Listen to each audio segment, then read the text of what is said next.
Y entonces, ¿qué dice la consigna? Leer la siguiente afirmación de Profe, García. su voz no se ¿Sí? escucha acá. Hola, ¿qué pasa? Sí, Profesor, a Josefina, mí, dígale ¿qué qué quieres pasa. plantear? ¿Hola? Profe, su voz no se escucha. No se escucha el audio. Ah, bueno, bueno, muy bien. A ver.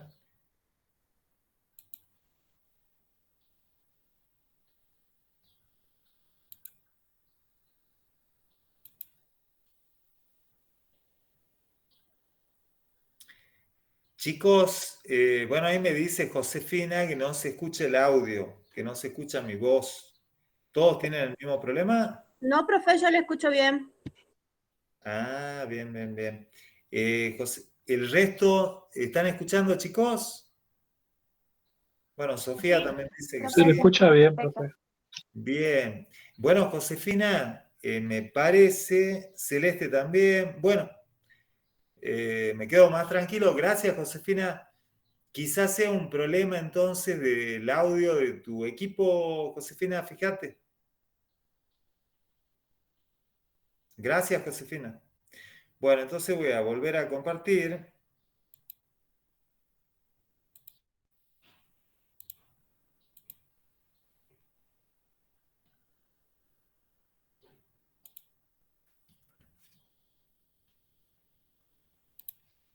Bueno, entonces les decía que me pareció interesante la idea que tiene García Sánchez sobre la civilización griega. Y dice así, decíamos más arriba que fue en la Grecia arcaica cuando germinó todo eso que entendemos como lo griego, la aparición de las polis, la reforma hoplítica, la expansión colonial, la invención de la política y la transmisión del sentir de la colectividad mediante la poesía épica, pero también mediante las inquietudes de la individualidad del sujeto. Todo este camino se halla reflejado en la poesía lírica de Alceo, Safo, Simónides, Arquíloco o Píndaro, entre muchos otros. A ello deberíamos sumar la invención de la filosofía en aquella Jonia de Asia Menor, territorio de encrucijada entre Oriente y Occidente con Tales y Heráclito, y en la Magna Grecia con Parménides y Pitágoras. Junto a ellos, atomistas como Leucipo y Demócrito seguían esa tradición presocrática de aunar filosofía y ciencia y abandonaban progresivamente el mito para ceder todo el protagonismo a la razón, al logos. La revelación absoluta se veía pues sometida a la crítica de la racionalidad y se produce así el nacimiento de la filosofía y de la ciencia.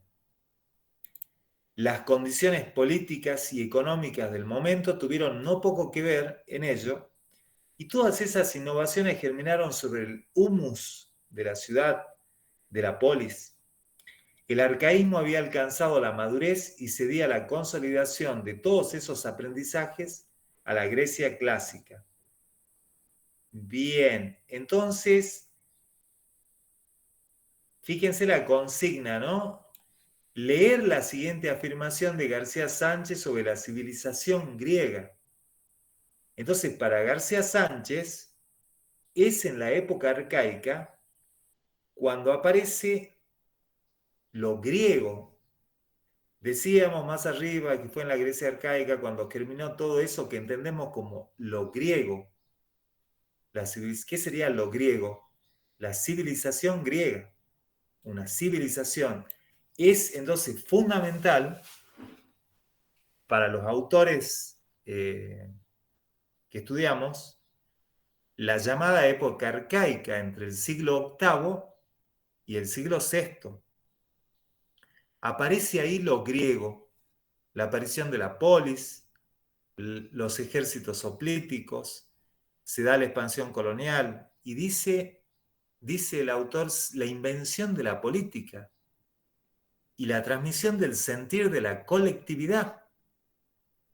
Bien, entonces, ¿qué será esto de la colectividad? ¿Por qué lo plantea de esa manera? Bueno, y entonces tenemos en el práctico, después de la lectura, el análisis, responder a las siguientes preguntas. Fíjense, esto está en la página, tomado de la página 83, ustedes lo tienen en la bibliografía. Responder a las siguientes preguntas. 1. ¿Qué importancia tiene en la historia griega antigua la aparición de la polis como empresa colectiva? Esta pregunta me parece una pregunta muy interesante porque todo el capítulo de García Sánchez exalta el carácter, la importancia, digamos, de la colectividad. Y la polis no es la única forma de agrupación, de colectividad. Entonces, a partir del capítulo, una vez que leamos el capítulo, tendríamos que responder esta pregunta: ¿qué importancia tiene en la historia griega antigua la aparición de la polis como empresa colectiva? ¿Por qué los cambios políticos exigieron la reforma hoplítica? Y tercero, como consigna, fíjense, dice en el párrafo seleccionado el autor expone los rasgos de la civilización griega. ¿Está de acuerdo con las apreciaciones del autor? A partir de la elección de algunos de los rasgos de lo griego, fundamente su acuerdo o discrepancia con el autor.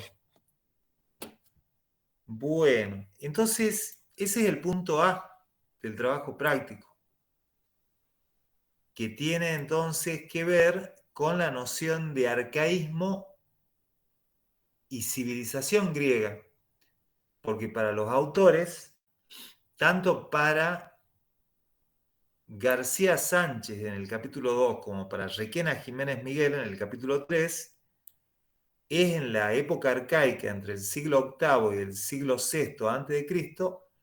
cuando aparece el arcaísmo ligado a estructuras que van a perdurar en la sociedad griega. Diríamos entonces que es en este periodo, para estos autores, cuando se sientan las bases de una civilización que muestra una determinada organización política, determinadas expresiones culturales, por ejemplo, de tipo lingüístico, formas artísticas, formas incluso de ver la ciudad y cómo tiene que ser la administración y el gobierno de la ciudad. Bueno, entonces es muy interesante conectar, es muy interesante el capítulo 2 porque conecta lo arcaico con la Dark Age, con la Edad Oscura. Cuando uno lee el capítulo 2, toda la primera parte se refiere a una época de desconcierto en el mundo griego, porque se hunde Micenas y los palacios micénicos y se abre una época de incertidumbre, de oscuridad, entre comillas, de pérdida del registro escrito, de regresión, digamos. Entonces, es muy interesante ver cómo entre el 1200 y el, el siglo VIII a.C., cómo se da al mismo tiempo, en un primer momento se da una regresión demográfica, económica, arquitectónica, cultural, por eso se habla de época oscura, pero al mismo tiempo los autores hablan de una revolución de las fuerzas productivas. Dice que empieza a dar a partir del 900 antes de Cristo, se da una revolución, usan el concepto de revolución. Bien, entonces, en la primera parte nos vemos obligados a conectar para responder a algunos de los interrogantes, conectar la Edad Oscura con la aparición de las primeras formas de arcaísmo, ¿no es cierto? Lo que los autores llaman el arcaísmo.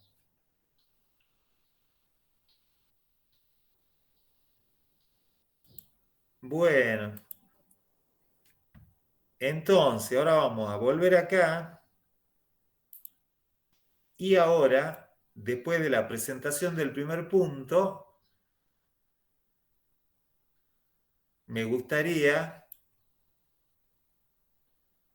que veamos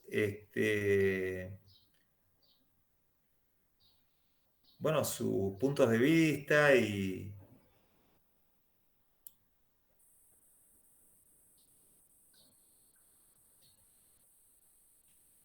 qué opinan ustedes sobre esta idea de civilización griega.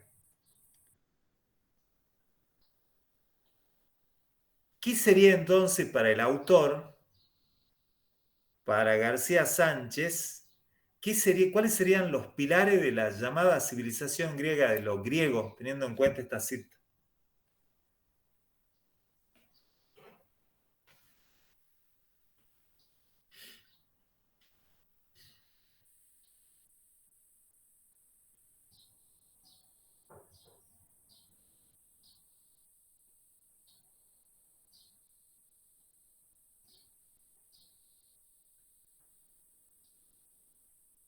De todo lo que estudiamos, de todo lo que vamos a ver, de todo lo que vimos, el autor que resalta como elementos básicos de la civilización griega, de lo griego, dice lo que entendemos como lo griego.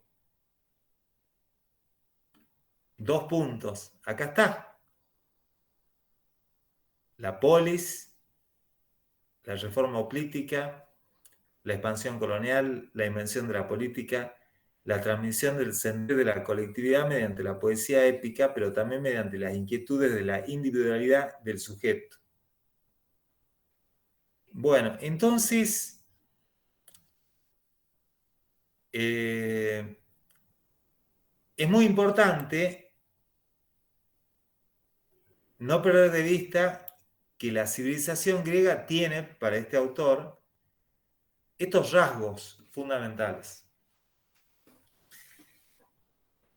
Bueno, entonces, cómo explicaríamos la aparición de la polis? ¿Qué es la polis?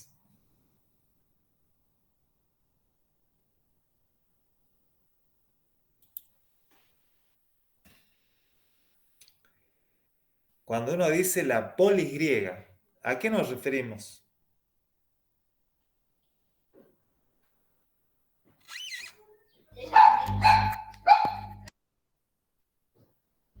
Disculpe, profesor, nos referiríamos a lo que es lo similar a las ciudades-estado sumerias, una ciudad-estado con una política, más bien dicho, un gobierno centralizado en la propia ciudad y una organización propia. Bien, bien, bien. Ahora, los autores resaltan que se trata de una colectividad, de una comunidad. Es una ciudad, pero hay un carácter colectivo. Hay algo, digamos, que es característico de la polis, que tiene un carácter de comunidad. Entonces, yo creo que la polis es una comunidad autogobernada.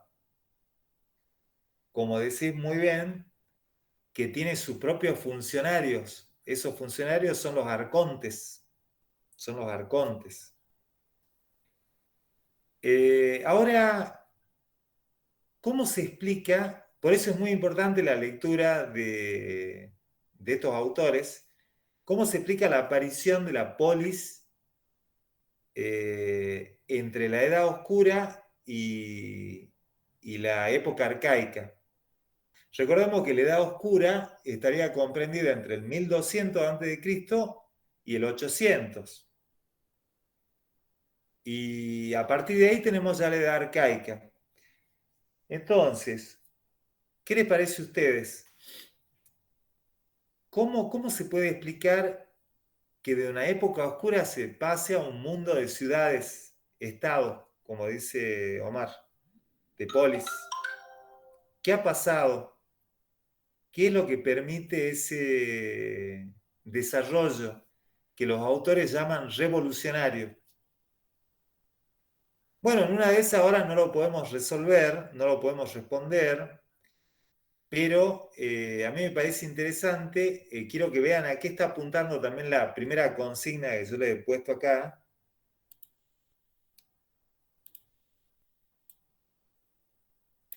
¿Qué importancia tiene en la historia griega antigua la aparición de la polis como empresa colectiva? Y esta, ¿por qué los cambios políticos exigieron la reforma política?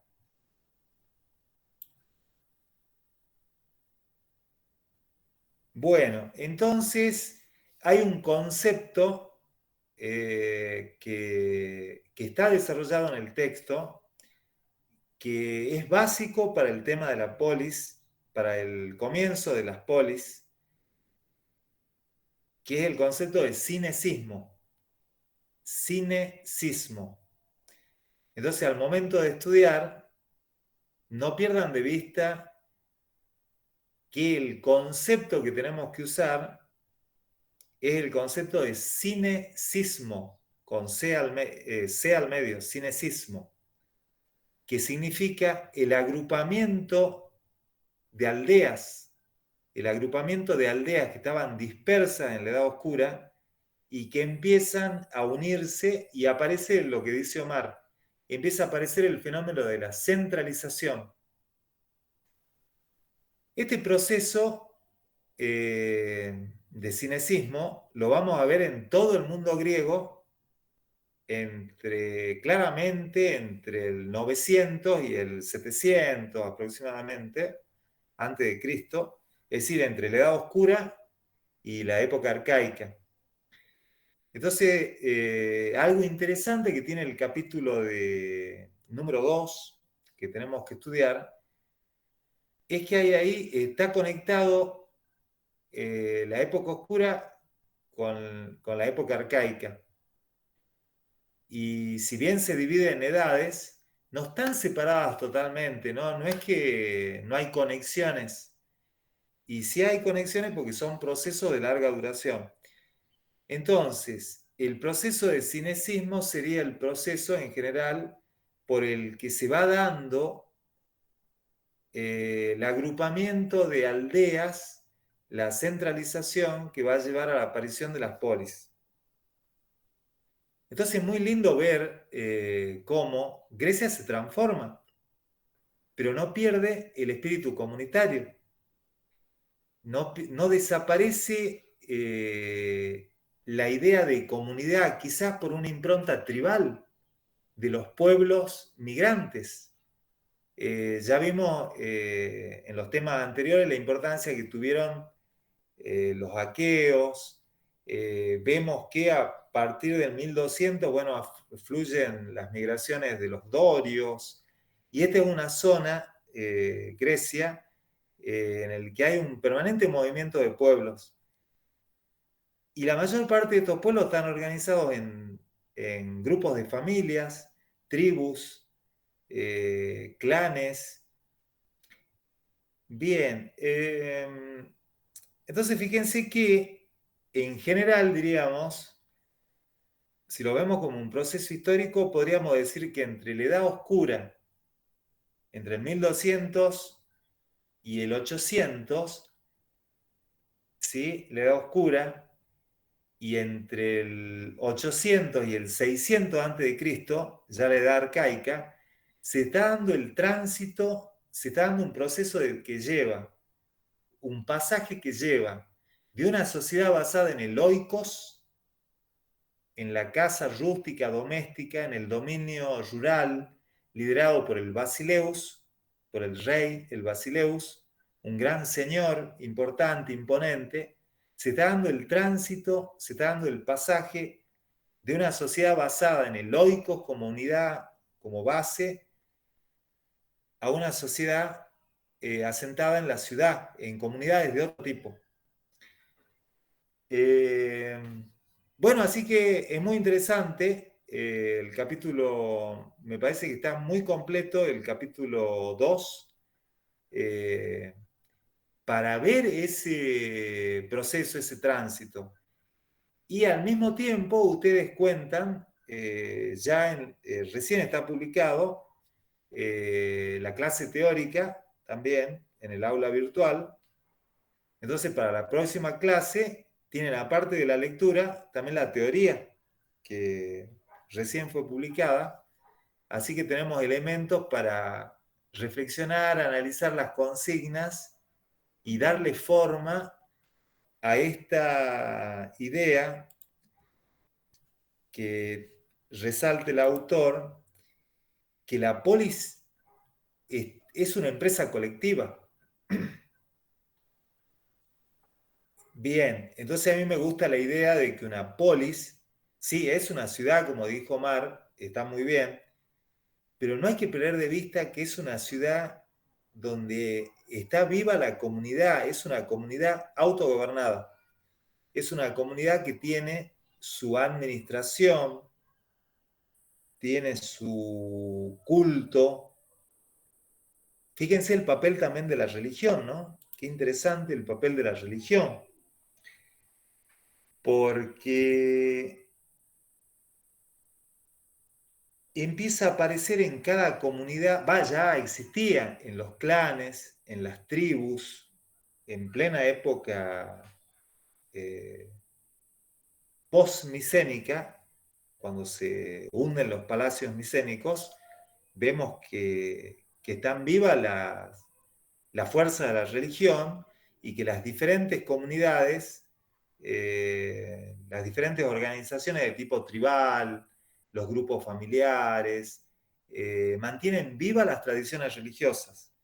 Y algo interesante es que cuando empieza el proceso del cinecismo, de agrupamiento de aldeas y de pueblos bueno, con la centralización van a responder a alguna autoridad común o central, vemos que va a jugar un papel muy importante también la deidad poliada, se le llama, la deidad poliada. ¿Qué quiere decir esto? Que cada polis va a tener ya en su temprana aparición a fines de la Edad Oscura y en su desarrollo ya en la Edad Arcaica, va a tener su templo dedicado a su divinidad tutelar. Y bueno, entonces me parece muy importante tener en cuenta también en todos estos temas. Hola Maxi, ¿qué tal? Me parece muy importante tener en cuenta el papel de la religión y el lugar del templo desde el punto de vista institucional, desde el punto de vista político. Así que bueno, es un punto muy importante que no hay que descuidar también, porque cada polis va a tener, aparte de autonomía política, de una administración central, de su régimen constitucional, digamos, propio, va a tener también su deidad poliada, se le llama, la divinidad tutelar. Quizá ahí hay, bueno, un vestigio de los ancestros que tenían en los clanes, por ejemplo, porque quienes estaban ligados a un clan partían de la base que tenían no solo vínculos parentales, sino también ancestros comunes. En el mundo griego, bueno, eran importantes para los lazos comunitarios no solo las divinidades compartidas, sino también los héroes. Se exaltaban los héroes, los ancestros. Y bueno, ahí hay un elemento de tipo tribal, ¿no? Que perdura en el mundo griego. Así que bueno, entonces yo lo que creo que al momento de estudiar estos temas no tenemos que perder de vista que estas eran ciudades, como dijo muy bien el compañero Omar Vilte, pero eran ciudades donde lo comunitario era muy abarcativo. La idea de la colectividad, la idea de formar parte de un conjunto de... Bueno, y en ese sentido, fíjense que aquellos que traicionaban, por ejemplo, eso se ve a todo lo largo de la historia griega, quienes traicionaban desde la óptica del pueblo, digamos, de la mayoría, traicionaban los ideales o, bueno, no cumplían con las normas, recibían fuertes castigos, porque era una afrenta no al individuo, no a un grupo, era una afrenta a la ciudad. Entonces, en ese sentido, yo creo que no hay que perder de vista que estas ciudades son ciudades que las podemos ver como comunidades, organizadas como comunidades. Claro, ahora ustedes me pueden decir, bueno, pero tiene que ver con la cantidad de población. Obvio, está bien, porque eran ciudades que comparadas con las ciudades actuales tenían mucha menos población. Eso permitía también formas prácticas, por ejemplo, en la faz política, totalmente imposibles en las ciudades actuales.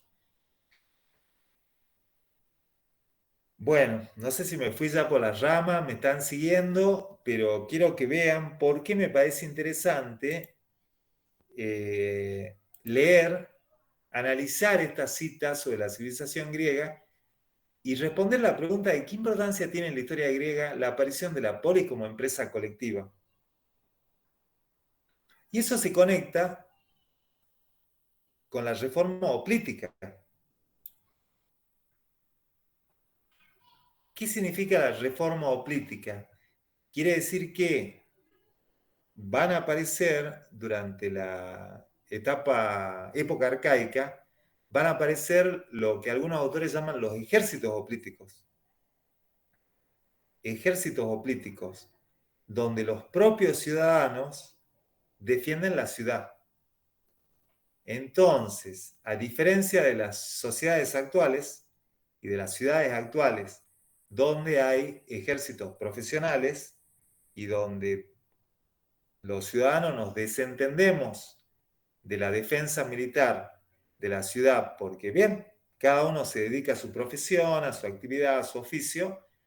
En la ciudad antigua, en el mundo griego, en el mundo de las polis, más allá de las constituciones y de la ubicación geográfica en el mundo griego y egeo, hay una tendencia que es propia, o un rasgo que es propio de la época arcaica, que las comunidades urbanas griegas se defienden en base a ejércitos ciudadanos. Eso me parece impresionante, alucinante. Los propios pequeños propietarios, y fíjense cómo se conecta este tema, que parece un tema así como, claro, es un tema militar, lo militar. No, está totalmente conectado con lo económico-social. Y eso queda muy claro al momento de leer la bibliografía. ¿Por qué? Porque quienes integran los ejércitos hoplíticos, que viene de la palabra, viene de oplón, todo está explicado ahí en el texto, ¿no? Son los pequeños propietarios los que están en condiciones de armarse y cumplir con las exigencias de la comunidad. Bueno, la comunidad tiene sus funcionarios, son los arcontes. Bien, entonces, en la época arcaica vemos que se organizan las ciudades, van a tener su administración, hay una gran cantidad de ciudades, hay una cultura común, pero bueno, las ciudades tienen sus constituciones, pero hay elementos comunes, por ejemplo, en su organización, por ejemplo, estos ejércitos hoplíticos, donde los propios ciudadanos defienden la ciudad. Hay una guerra, hay una amenaza, son los propios ciudadanos los que defienden la ciudad. Son los ciudadanos los que eligen a sus líderes. Bueno, reitero, las prácticas que vemos tienen que ver también con las dimensiones de la ciudad y con ese carácter comunitario. Entonces, bueno, hoy, con los valores y la perspectiva que tenemos en una sociedad en la que rigen los planteos burgueses y una economía capitalista, por supuesto que estamos muy lejos de ese espíritu griego de la época arcaica. Estamos totalmente alejados por ahí. Nos podemos llegar a confundir. A mí me pasa permanentemente que por ahí tomo alguna idea o la digo y uno la dice desde este presente. Pero claro, es muy distinta la concepción que tenían los griegos antiguos por este carácter, digamos, de ciudadanos que formaban parte de una colectividad donde, bueno, uno de los imperativos era, por ejemplo, defender la ciudad de la amenaza de otras polis y también de la amenaza de potencias extranjeras, como vamos a ver más adelante en el caso del conflicto con los persas. ¿Sí? Bueno, entonces,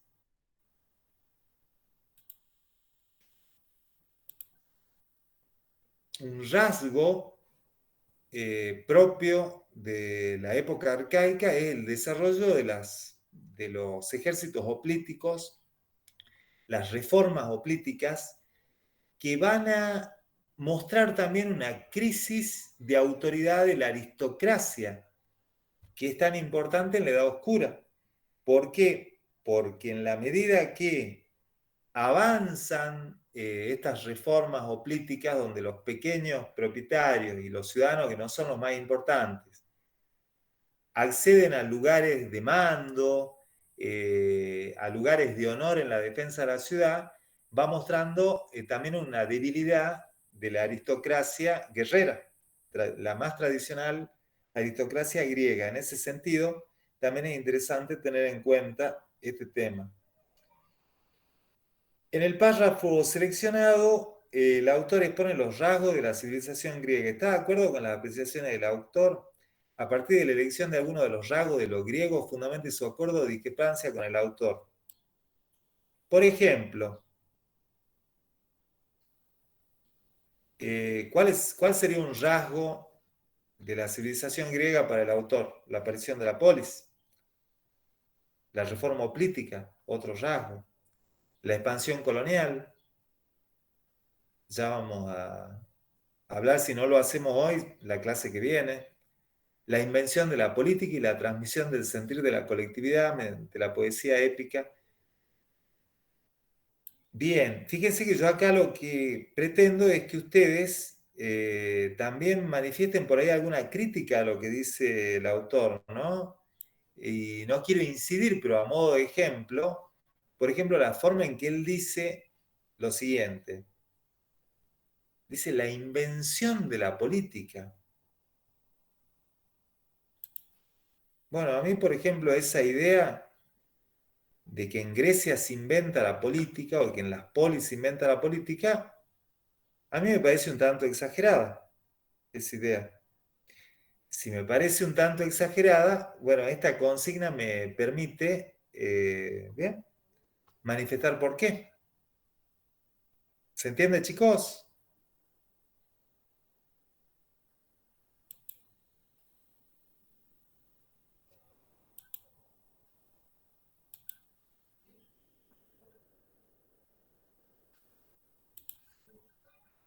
Bueno, antes de seguir, preguntas, comentarios.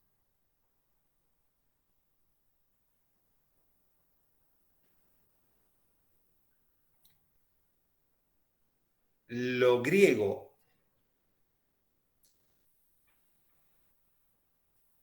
A ver qué quieren preguntar, qué quieren comentar.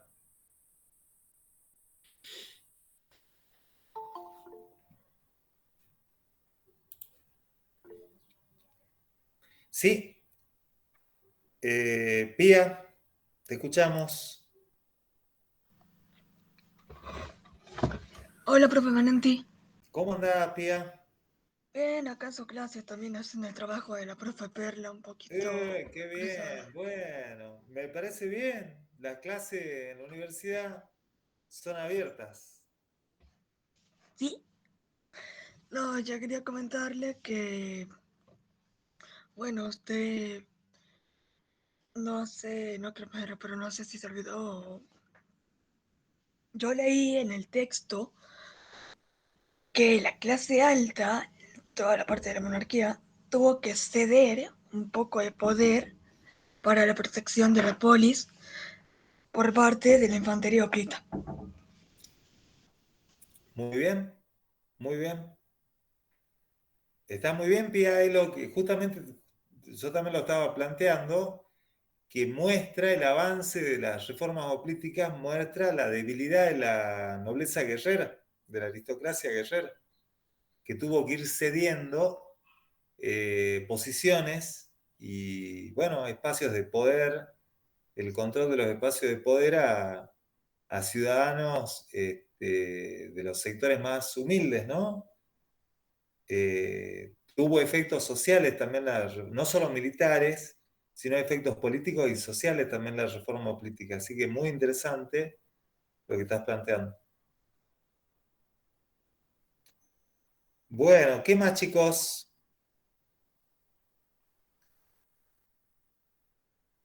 ¿Qué otra cuestión quisieran comentar?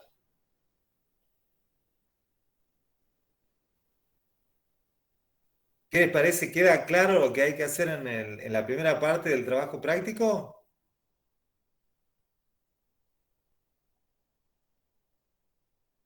Sí, profe.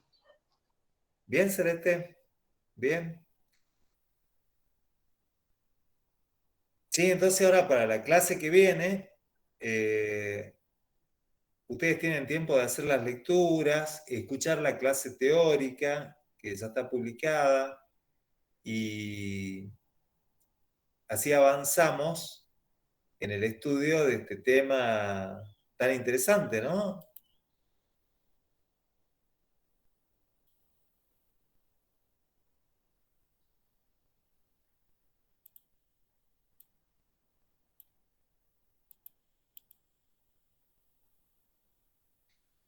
Bueno, y también es importante tener en cuenta el concepto, bueno, ya les dije la importancia, no olvidar, para hacer las lecturas y para estudiar el tema del surgimiento de la polis, el concepto de cinecismo,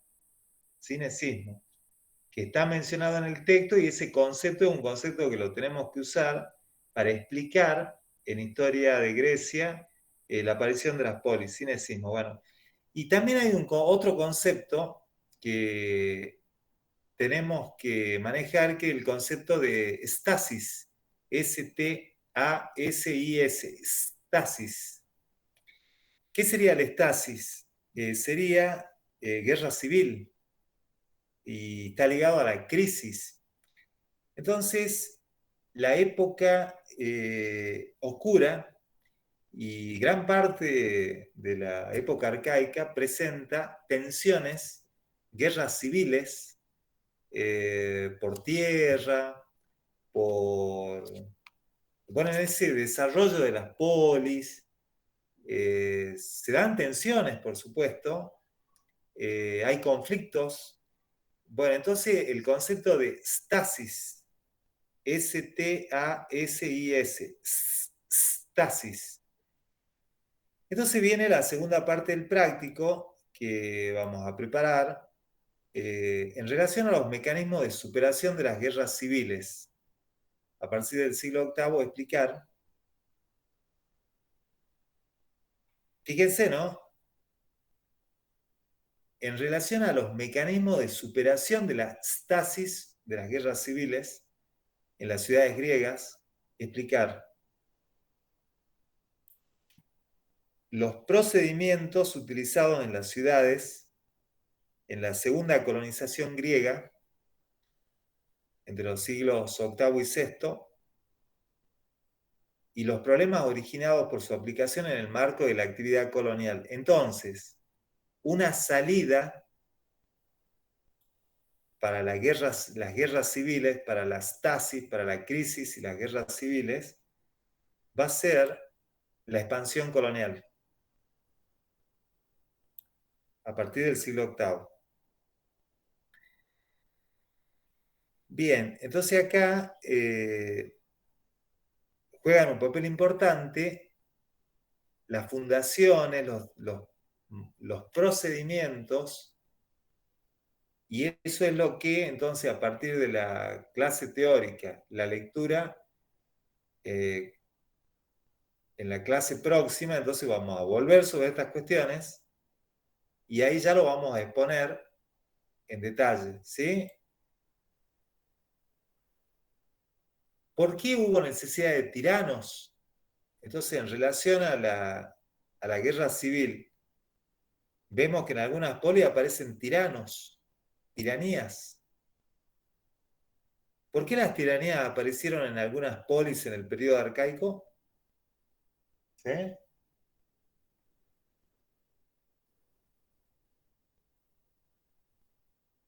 Bien.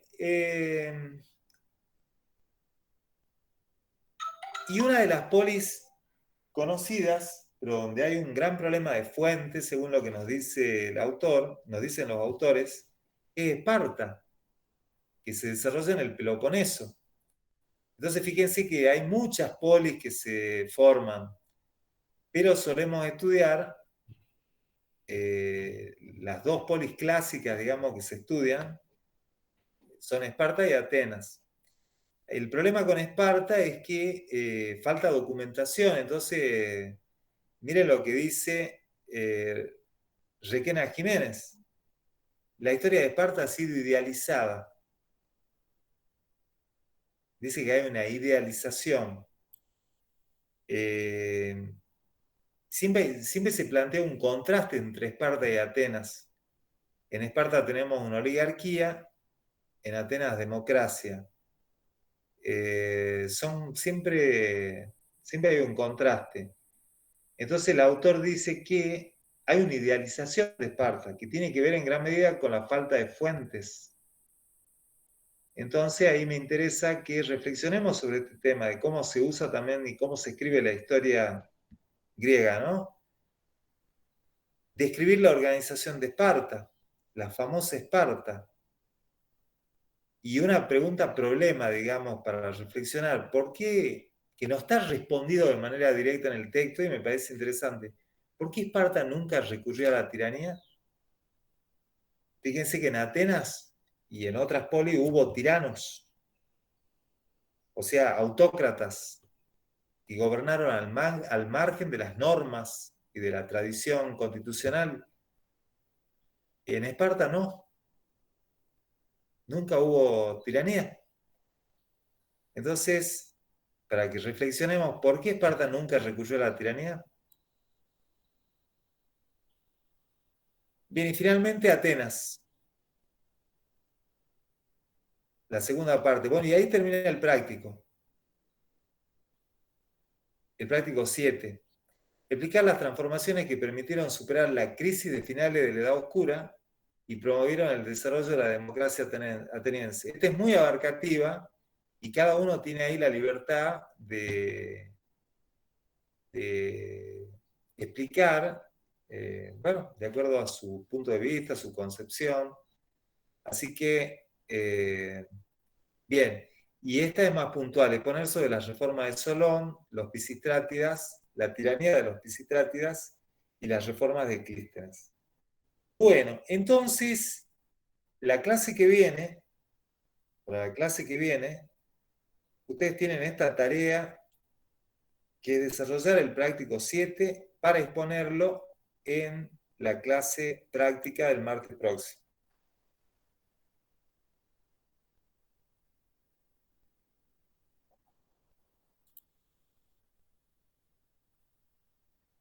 ¿Se entiende, chicos?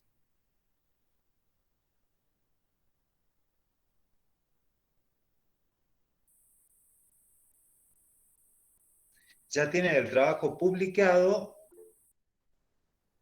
Gracias, Fernando.